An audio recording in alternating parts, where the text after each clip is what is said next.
Fala galera, e aí, tudo bem com todos? Espero que sim. Vamos então para mais uma aula de Obreiros da Vida Eterna? Muito bem, hoje é a nossa 7ª aula e nós vamos estudar o capítulo 7, que se chama Leitura Mental. Então, sem mais delongas, vamos ao nosso estudo. Na aula passada eu tinha prometido que a gente ia ver uma peça de teatro que realizamos alguns anos atrás no nosso centro, a respeito desse capítulo 7, que fala basicamente da história do padre Domênico, que era esse espírito, esse ex-padre, que André e sua equipe iriam auxiliar a pedido da Zenóbia, que era a diretora lá da Casa Transitória. Então a gente fez um teatro só com esse capítulo, explicando muito bem em detalhes a história desse padre. E bom, como tem já alguns anos que nós fizemos esse trabalho, a gente ainda não conseguiu encontrar o arquivo da peça filmada. Mas estamos aí em busca e assim que a gente encontrar, eu posto aqui no canal sem problemas. Não deixem de assistir se eu conseguir achar e postar, porque quando a gente assiste, não sei vocês, mas eu amo teatro. Quando a gente assiste uma interpretação e aquele drama, é como se a gente estivesse lendo o livro mesmo, né? Eu amo também ler livro. E às vezes na aula a gente não consegue transmitir essa emoção que uma peça traz ou que a própria leitura do livro traz. Então, eu vou dar aqui a aula normal do capítulo 7. E se lá na frente eu encontrar a peça, eu posto aqui, vocês assistem. E aí fica ainda mais fixado no coração a história do padre Domênico, que a gente vai descobrir agora o que esse padre fez. Padre Domênico. Vocês sabem que a Luciana, que era uma integrante do grupo, ela tinha uma mediunidade extraordinária de clarevidência, então ela conseguia enxergar a tela mental do espírito. A Luciana, já desencarnada também em espírito. A gente sabe que do lado de lá, nas dimensões espirituais, existem trabalhos mediúnicos, existe mediunidade, assim como temos aqui. Já vimos isso várias vezes ao decorrer desses cursos. Então, a Luciana, ela era clarividente. Então, por exemplo, se o André fosse tentar exercer a clarividência ali com o padre Domênico, talvez não ficasse tão boa, porque não era algo que ele tinha tão natural como a Luciana. Então, por isso que a Zenóbia aproveitou aquela oportunidade da vinda do grupo de André, que tinha entre eles a Luciana, clarividente, para expor o que o padre Domênico tanto tentava esconder. Porque se ele fosse questionado, mas e aí, padre, o que você fez? Eu não fiz nada. Mas a Luciana, enxergando a sua tela mental, ia falar, peraí que eu tô vendo isso, isso e isso. E é isso que ela vai fazer. É isso que ela vai fazer. Então tá. Identificaram o padre Domênico lá nas trevas, né, onde ele estava, se reuniram ao redor dele. Ele não enxergava ninguém, estava completamente cego, não enxergava ninguém, mas escutava as vozes, né, das pessoas. E aí, a Luciana, a clarividente, ela começa um diálogo com ele, e ele ainda muito revoltado, falando que ele tinha sido traído, que tinha sido prometido para ele sentado do lado direito de Jesus, porque ele havia sido padre, as honras todas, e que traição era aquela. Muito revoltado, porque ele pensava que, por ser padre, pelo simples fato de ser padre, estava garantido um lugar no reino dos céus. E a Luciana começa explicando que isso não tinha nada a ver, que o que nos garantia um local tranquilo pós-morte eram as nossas atitudes. Ele, não, mas eu não fiz nada, não sei o que. Ela, peraí que eu tô enxergando algo, tô vendo algo do dia da sua morte. Sim, vejo você tirando a batina, colocando uma outra roupa e indo pra casa de alguém. E ela, a gente não só via e descrevia com muitos detalhes como ela conseguia sentir o que ele estava sentindo naquele momento, no momento passado. E ela fala, eu vejo você com o coração acelerado, com o seu desejo de homem atrás de uma mulher. Sim, vejo essa mulher que era casada, que frequentava a sua igreja junto com o esposo e caiu nas suas conversas. E aí ela descreve tudo, gente, ele lá conversando com a mulher, trocando as carícias. Só que alguém os observava, e a Luciana diz isso. Alguém observava vocês, veja quem é. E era o esposo, que já estava desconfiado, retornou mais cedo da viagem e ficou de vigia. E viu a esposa, junto com o padre. Esse esposo, completamente dominado por um ódio, uma raiva, vai até a cidade, compra um veneno, coloca no vinho e retorna. O padre sai tarde da noite da casa da mulher e esbarra justamente com o esposo. Fala, resolvi voltar mais cedo de viagem, trouxe um vinho muito bom da cidade de onde eu estava, vamos lá tomar um pouquinho na sua paróquia. O padre não recusa, e eles vão. Domênico toma o vinho que estava envenenado. Pouco tempo depois começa a tossir. Aquele esposo revoltado fala, amaldiçoa ele várias vezes. E depois começa a gritar por socorro. Socorro, o padre Domênico está passando mal. E aí vem os servos e o padre Domênico tossindo. E a Luciana falando para ele, e você tossindo... tentando apontar para o criminoso, mas já não saía voz nenhuma. E vem um padre mais velho para fazer ali aquela reza final para os moribundos, porque todos sabiam que você não iria escapar. E aí você morre. Essa Luciana fala para ele, e aí você morre. E aquele esposo endereça muitas vibrações de ódio e de vingança. Tipo assim, consegui. Você pagou o pato. E nesse momento final, o padre dá as bênçãos, garante um local no reino dos céus. Só que a realidade é diferente. Porque você, no fundo, sabia que não havia sido esse servo impecável que todo mundo dizia. A Luciana falando isso. E o padre Domênico começa a se transformar. Começa a sentir algo diferente. E ela continua. Ela, vejo mais. Estou vendo agora uma outra jovem que se envolveu sentimentalmente com você. Olha, ele tinha um grave desequilíbrio nesse campo aí do sexo. Essa jovem afirma para você que está grávida. Isso, gente, a Luciana viu o momento final, quando o padre Domênico desencarna, e depois ela vê coisas que aconteceram antes dele desencarnar. Então, eu vejo uma grávida, uma mulher grávida que se envolveu com você e não sabia o que fazer. Falou, eu tô esperando um filho seu, e aí o que a gente vai fazer? E você, completamente insensível, Domênico, completamente insensível, fala que não podia deixar a sua situação de padre para poder assumir essa criança, que ia ser um escândalo na cidade e que essa moça deveria se casar com fulano de tal. E falou lá o último dos servos dele. Mas a menina nova, com essa atitude se desespera, volta para casa e toma veneno, matando ela e a criança. O pai dela chega, vê aquela situação, fica desesperado e imediatamente vai chamar o padre, no caso o Domênico. E o Domênico vai até lá completamente insensível, na verdade, aliviado, porque menos um problema na vida dele. Isso, gente, a Luciana falando em detalhes. E o Domênico já assim, meu Deus. E ela fala, Domênico, a sua mente, para nós aqui agora, é um livro aberto. Vamos continuar. Vejo mais, a Luciana disse. Vejo mais, vejo um homem ao seu lado.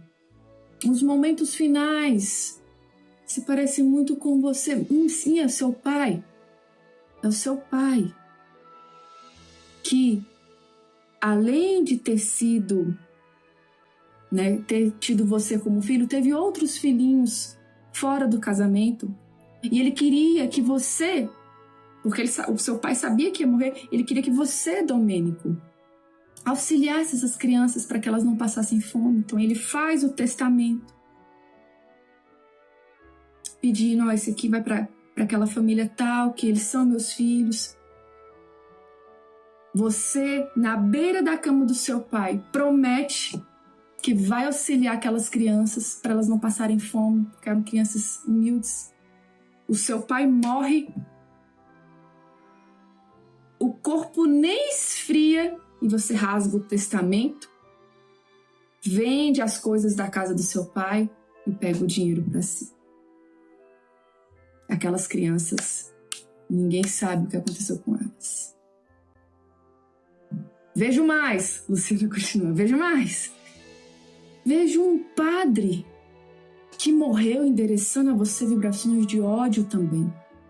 Sim, era o padre que estava na sua paróquia, que exercia uma função que você queria. E há anos, só que você queria aquele cargo.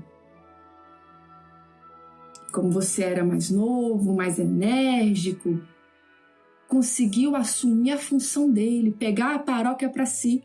Mas ele vem te pedir, pelo amor de Deus, que não faça isso. Que ele estava naquela paróquia há muitos anos, que ele amava as pessoas que estavam ali. E outra coisa, ele tinha um problema no coração. Então os médicos falaram que ficar ali perto do litoral, perto do mar, ia fazer bem. E o que você fez, Domênico? Luciana disse. O que você fez? Você não só tomou a paróquia, como exigiu que esse padre mais velho fosse mandado para uma paróquia lá nas montanhas, onde era difícil até de respirar. E aí ele implora, mas não tem jeito. E ele morre pouco tempo depois. De tristeza. Vejo mais, Domênico. Vejo agora uma mulher muito doente, quase cega, com um filho de 9 anos, anêmico. E o filho era seu. E a mulher diz que nunca, a mulher vai até você, mas ela diz que nunca exigiu nada. Quando ela engravidou e ela falou que o filho era seu, e você sabia que era seu, ela não pediu que você assumisse. Mas ela sofreu inúmeras dificuldades, porque todos achavam que ela era prostituta. Que mulher é essa que carrega um filho que ninguém sabe que é o pai? E ela não queria expor o Domênico, não queria expor você. Mas agora, ela estava muito doente. E o filho, seu filho, Domênico, estava anêmico, estava precisando de cuidados. Ela sabia que ia partir e ela não tinha recursos para deixar para o filho dela, não tinha com quem deixar, e só o que ela pedia era que o padre Domênico, era que você auxiliasse aquela criança. Só isso. E aí o Domênico fica todo sentido, né? Ele vai lembrando da história. E a Luciana continua. Ela fala: e o que você fez por essa mãe e esse filho? Além de não ajudar, você toca um sino chamando um dos seus servos e pede para soltar os cachorros em cima da mãe daquele filho. E eles saem desesperados. A mãe morre poucos dias depois e a criança morre de fome. E a Luciana vai. Sim, vejo mais. Agora vejo uma mulher de olhos muito fundos. E aí o Domênico não aguenta. Ele fala: chega. Chega, pelo amor de Deus. Eu não aguento mais. E aí começa a chorar. Ele chora, chora, chora. E a Zenóbia fala que aquele choro ia ajudar muito. E ela se recolhe num canto, a Zenóbia, e começa a orar. Ela estava chamando a Ernestina, a mãe do Domênico. Nesse instante, o padre Hipólito chega perto de Domênico para conversar com ele. Padre Hipólito também era ali do grupo. E aí o Domênico fala: meu Deus, então existe a justiça divina anotando-nos as faltas? Existem cadastros tão minuciosos para os mais secretos feitos do Espírito? E aí o padre Hipólito diz: olha, tá tudo aqui. nós trazemos na própria consciência o arquivo inapagável dos nossos erros. Não tem, gente, como a gente fugir. A gente pensa que não, aquela situação ali, que eu fiz errado, vou botar uma pedra em cima, vou seguir minha vida. Gente, aquilo ali não apaga. Enquanto a gente não se arrepender, não se renovar, fica gravado aqui. E não tem o pior cobrador do que a nossa consciência. Não tem. Nada, gente, nada como uma consciência inquieta. Nos cobra o tempo todo. Então não é Deus, não são os obsessores, somos nós mesmos. É a nossa consciência nos cobrando, porque a gente no fundo sabe. O padre Domênico sabia que era errado. E no fundo sabia, por mais que ele se mostrasse revoltado, injustiçado, se ele fosse 100% sincero, ele ia dizer, eu errei. Aquilo ali não foi certo. Então é a nossa consciência. E o padre Hipólito fala isso para ele. Depois de um tempo surge um espírito de muita luz, que era Ernestina, a mãe do Domênico.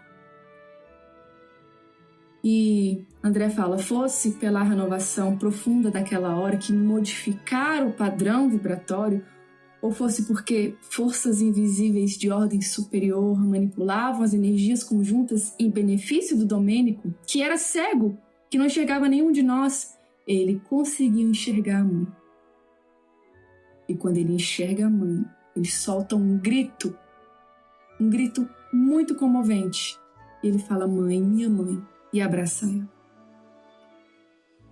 André diz, aquela criatura que se mostrara tão rígida, tão indiferente, um padre que zombou de tantos corações na terra, segundo o que eles haviam visto, igualmente invocava o nome da mãe, igual uma criança, em procura de um aconchego.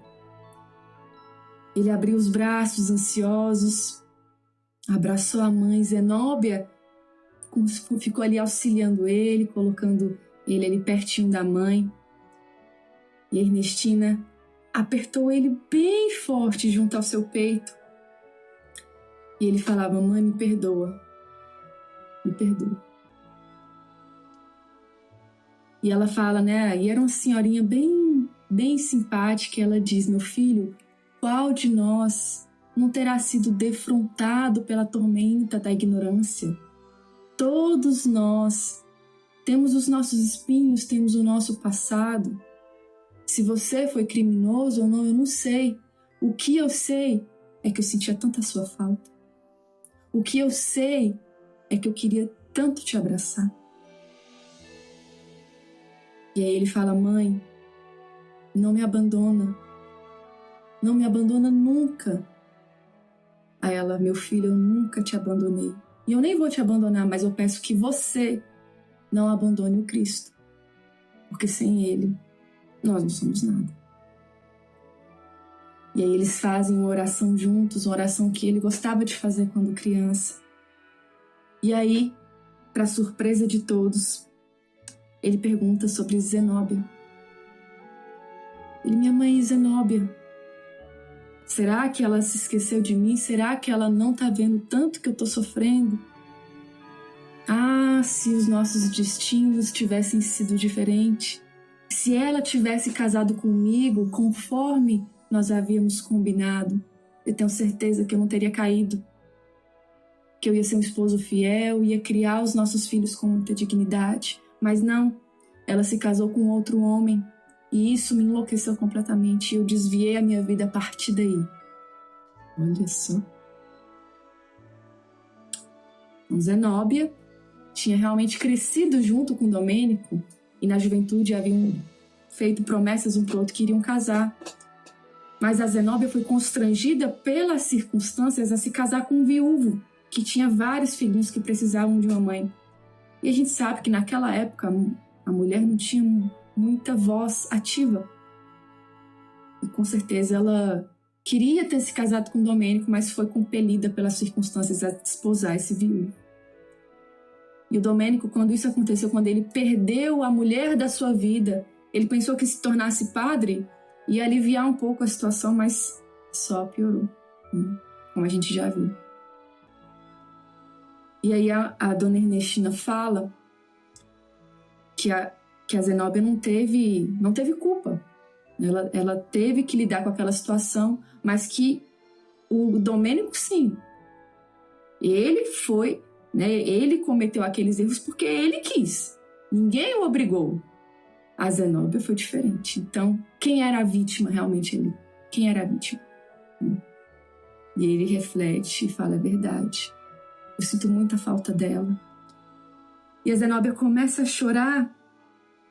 Engraçado, ele não via a Zenóbia, mas ele sentiu as lágrimas dela. E ele, mas quem está chorando sobre mim? E a Ernestina, que percebia toda aquela cena entre o filho e a sua nora, falou, meu filho, são os anjos do céu que choram de alegria quando um infeliz desviado como você se reergue para a vida eterna. E aí ela levanta o filho, a Ernestina levanta o filho e sai caminhando com ele, endereçando um olhar de agradecimento a todos. A Zenóbia, extremamente emocionada, diz assim para a equipe de André, irmãos, que o Senhor lhes recompense a colaboração fraternal, repartindo com todos a felicidade que me atingiu. Graças a ele e aos dedicados amigos, acabo de vencer uma batalha na guerra do amor contra o ódio, da luz contra as trevas e do bem contra o mal, em que me encontro empenhada há muitos anos. E aí, todos muito emocionados, né? Completamente sem palavras, vão saindo daquele lugar, né? E de retorno à casa transitória. Muito bom essa história. Muito bom. Realmente dá uma peça de teatro. E se a gente conseguir encontrar, eu vou postar aqui. Que aí vocês vão conseguir visualizar. A gente fez de uma forma que... Não vou contar, não. Não vou contar, não. Vou encontrar o arquivo, vou postar aqui. Mas, de qualquer forma, o capítulo 7 tá dado, a aula 7 tá dada. E aí a gente... olha, o capítulo 8 também... Fantástico. Fantástico. Porque eles ainda vão continuar naquelas trevas e as cenas que André vai ver são de arrepiar. Então não percam a aula da semana que vem. Encontro vocês na próxima, se Deus quiser.